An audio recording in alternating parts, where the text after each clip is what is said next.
Enterprise TV, a tradition of truth.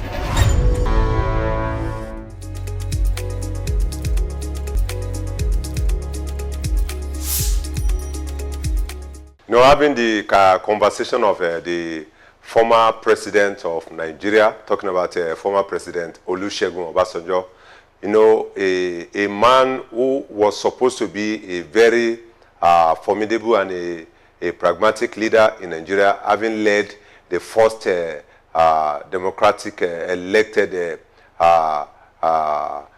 government in Nigeria from 1999. Such a man should have gotten the knowledge, because he was a former military leader, military head of state, talking about 1979. Now, having another opportunity being given to him by God and also by the people of Nigeria, coming back as a what? As a democratic elected president. Now, this is a man who has wasted more than $16.7 billion in terms of power sector. And that power sector, as we speak in Nigeria, the power sector is still dancing around the real music. And the power sector has not been able to get the bearing. Having such a man writing letters almost every month, it's not, to me, it's not sustainable. Also, seeing a man who has spent more than 30 billion naira in terms of the national identity management. Up to now, there is no formidable data. I mean, there is no accessible data when it comes to national identity. Up to now, we wasted what? More than 30 billion on that project. Having identity card from Nigeria, there has no database. And such a man coming back to say that an average leader who has not done well or who is not doing well, who is in power, should be put behind the bar. The question is, for Mr. President Olusegun Obasanjo, are you sure that you are ready to be put behind the bar? Are you sure that you are ready to say the truth and nothing but the truth? And if you are actually ready to say the truth and nothing but the truth, then you must understand and explain to Nigerians what happened to the Ajaokuta state.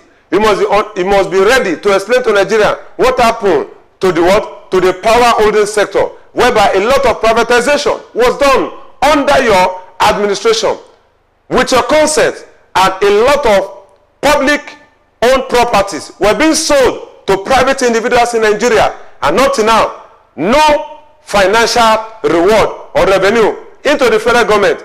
Are you saying that you are ready to say the truth? And if you are ready to say the truth, that means you are saying that you are ready to be part of the leaders who should be behind the bar, because the bar belongs to those who are not ready to give us a good government, those who are not ready to give us what? 3 square meals for average Nigeria, those who are not ready to what? To have a well-deregulated power sector, those who are not ready to give us a well-regulated what? Petroleum sector.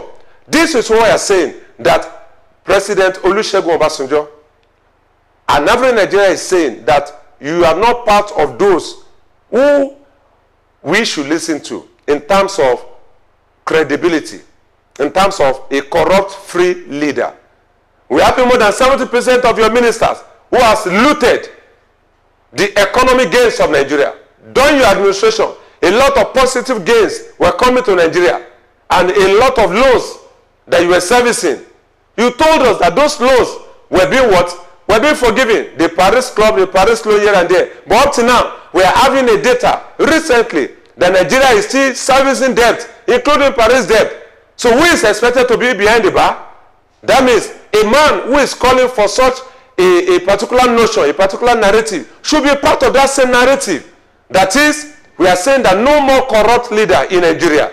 And any corrupt leader, both present leader and past leader, must be part of those that will put behind the bar. What does that mean?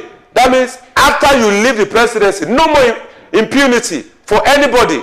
Because when you leave the presidency, you are out of immunity. So whatever you have done for good 8 years or 4 years, you must be ready to be accountable. So we are saying that we need accountability.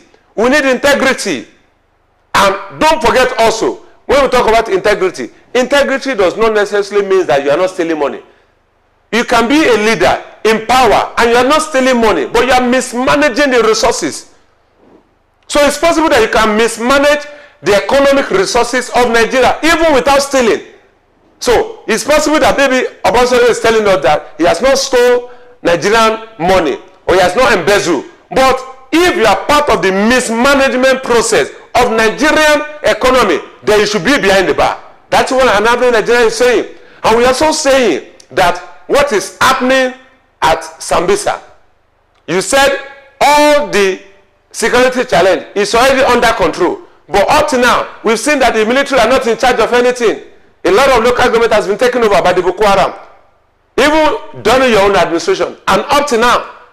So, who is President Olusegun Obasanjo to tell us that leaders should be behind the bar?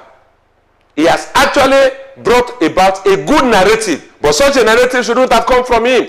Assuming he has done well for himself. Look at even the road that led to Otta Farm. Even before we even have discussion around the road. What happened to the Operation Field Nigerian farm? A farmland that belongs to the federal government.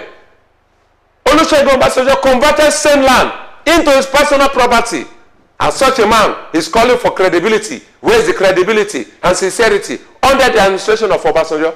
And that is what we are saying. That he who comes to equity must come with clean hands. Because democracy is the government of the people, by the people, and for the people. But when President Olusegun Obasanjo came in, he said the Yoruba men did not vote for him. It was actually the northern leaders that voted for him. And he actually faced the northern section of Nigeria. So what does that mean? That means Olusegun Obasanjo is a regional leader. He's not ready for the unity of Nigeria. So we are saying that an average Nigeria, we are ready to unify Nigeria against corruption, against mismanagement, against insincerity. That is what we are calling for. And look at what's happening at Otta recently. There is no accessible road to Otta, to Ogun State. And we have a man that is an indigene of Ogun State. For good 8 years in Aso Rock, he was unable to bring good and sustainable economic drive to Ogun State. Is that not a shame? Is that not an economic mismanagement? What we are saying that leaders must be ready to be accountable within the power and outside the power. Don't forget, the gods are not to be blamed. Nigerians are not sleeping. And we are not expecting such a statement from Olusegun Obasanjo. But we are saying, because he has made such a statement, he also must be ready to face the music and be ready to be accountable and tell us what transpired within the 8 years of his administration, 8 years of privatization. He should come out and tell us what transpired within his administration. Then we can listen to any letter or any statement from his office or from his private residence in Otta of Ogun State. And don't forget, that particular property still belongs to the federal government of Nigeria. So for him to speak about credibility and integrity in public office, Otta Farm must be returned back to the federal government. And what is happening to also to the National Library, that more than 7 billion was raised for that library, up to now, there's no accountability. There are a lot of questions that former President Olusegun Obasanjo must answer. And that's what we are saying, that he himself must be ready to come with clean hands, since he is now ready to come with equity. That is what we are saying. Thank you.